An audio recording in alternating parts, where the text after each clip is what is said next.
Hello, this is Greg Allison Green Greg's coming to you on 26 June 22. Time on deck is 1200 hours Central Daylight Time. My friends, I'm here today to talk to you about my good buddy Prunus Sarantina. Prunus Sarantina, well, that is black cherry, wild black cherry. So I've got a tree behind my house here, or right here at my driveway, that's got some nice fruit in it. I'm going to introduce you to them here. So all right, this is the bark of the tree. Now this bark, when it's young, is, you can see it's got these stripes that runs this way. Multicolored with little white splotches. Now this one's beginning to mature, it's beginning to transition some. It will eventually have a very coarse bark. It won't even resemble this. It'll be a very different bark. I believe I've shown that in a previous video on this tree. Now the thing is, I used to have a lot of these big ones, and they would be really loaded with cherries. The small ones, this one made a lot of cherries, but the birds, because it's a small tree, are able to scarf the cherries down really fast. I wanted to make this video yesterday. My neighbor was mowing his yard. There were a few more cherries, and every day goes by, there's less. And I think today I only see about 2 or 3 ripe cherries up in this tree. And it had several, but you know, it's just a matter of when you can film it. So I got some wild cherries right here that are in the tree. And I'm gonna tell you about the edible and medicinal qualities of these cherries. This is part of my survival series, so let me come back here and give you a disclaimer before I go further into this video. Let me turn this thing back around here. Hang on. There we go. The disclaimer is this. There's a lot of things in Mother Nature that are good and good for you. A lot of them taste good, but all these things can make you sick and could even kill you. So consult with a local expert before you go eating things in Mother Nature. Also, when it comes to medicinal things, I'm not a doctor. Consult with your doctor for medicinal advice.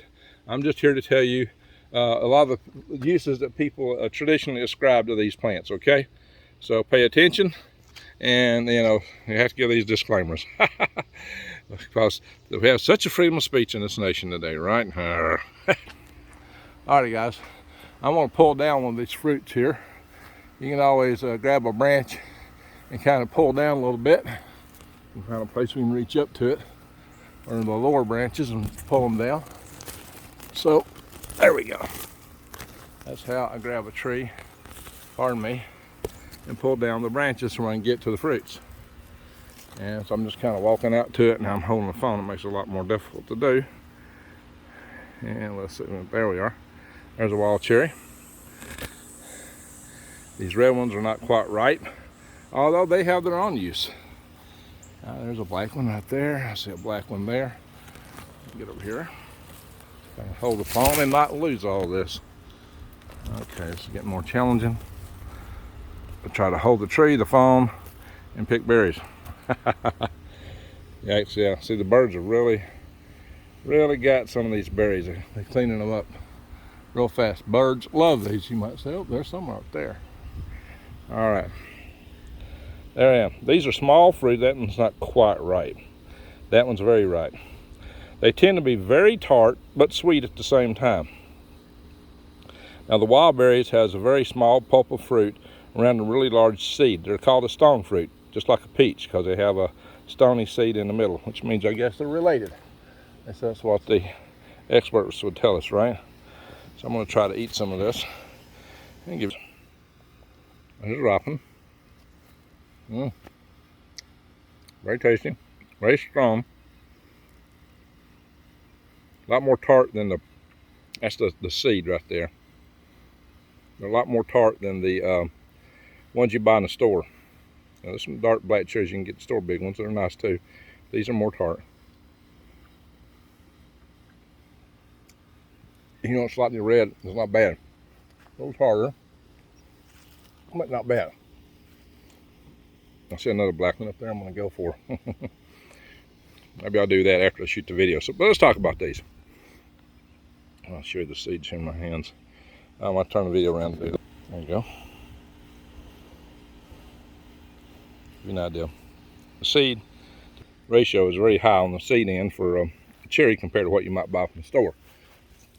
They're still very flavorful, and they're enough to get a bird to swallow it and take it off and let the seed fall somewhere else in the midst of a bunch of bird poop. Just got perfect fertilizer, feeds the bird, and gets transportation. It's good for the tree and the bird. Okay, so other than being good to eat, this is a wild edible. What else can I tell you about this tree? I can tell you that it has medicinal effects from both the berries, the bark, and the rosin that sometimes will drip out around the bark. I don't see any rosin about, maybe it's a little bit here. No, that's just black. A lot of fruit trees will dribble out some rosin, and that's reputed to be some of the most medicinal, or the strongest medicinal there is to the tree, at least according to Phyllis Light, who's a local herbalist in Arab, Alabama. He's quite famous. So let me talk about this tree here. Let's talk about the medicinal aspects. Now check out the leaves, though, so you can identify it. The leaves are long and skinny. They got these serrated edges. You see there, little teeth? Just little teeth along the edges. Little small, fine teeth, kind of like a hacksaw blade. Oval-shaped leaf. Shiny on the top. Shiny green on the top. You'll find these trees growing along wood lines typically. Sometimes you might find them in the woods, but typically they like to grow along the wood line or a fence row, the edge of the woods. I had some big ones here when I first moved here. Okay, so let's talk about it. They're in the family of Rosaceae. They're known for being antitussive, which is fighting colds. A lot of people make cough syrup from wild cherries, and in fact, you might have had cherry flavored cough syrup as a kid. And the cherry it was more than just flavoring. It was actually part of the medicinal itself. They're a sedative. They are an astringent.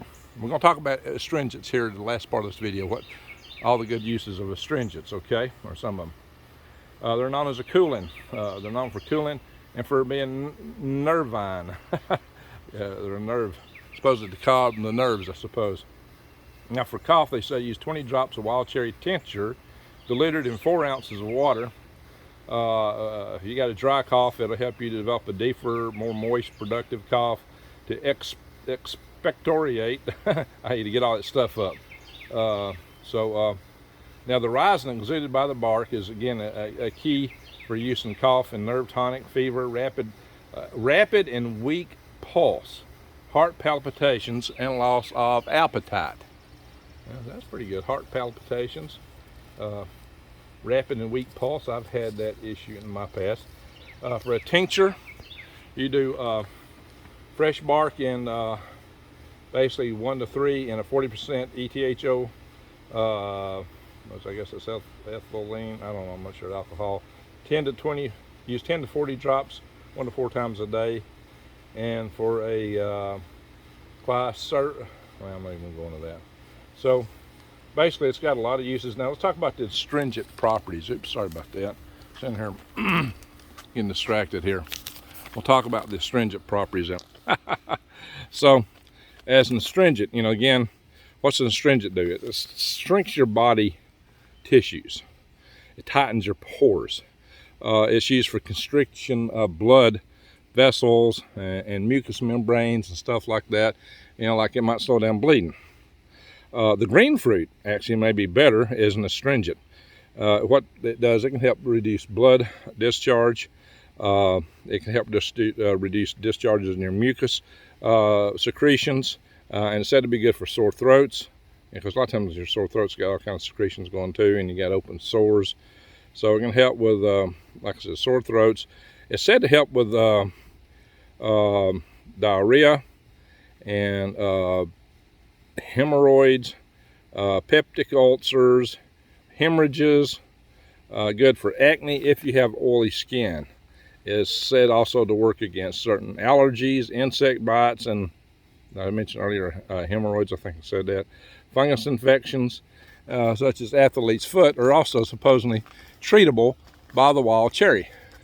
And again, I think that's mostly the rosin or extracts made from the bark itself. Many ways to do all that stuff, but the wild cherry is a medicinal. Now, I tell you myself, I had a bit of an upset stomach a couple of days ago and ate a bowl of cherries, and it seemed to have calmed me down.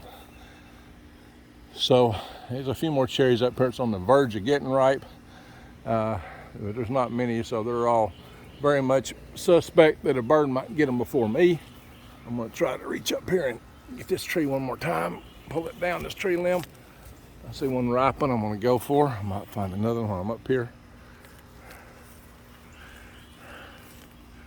And I'm going for that ripen right there. Looks like maybe something going on with it though. Grab that branch. Grab this fruit. There it is. And so, hang on. Right here, I'm eating it. See that? There it is. Nice and tart.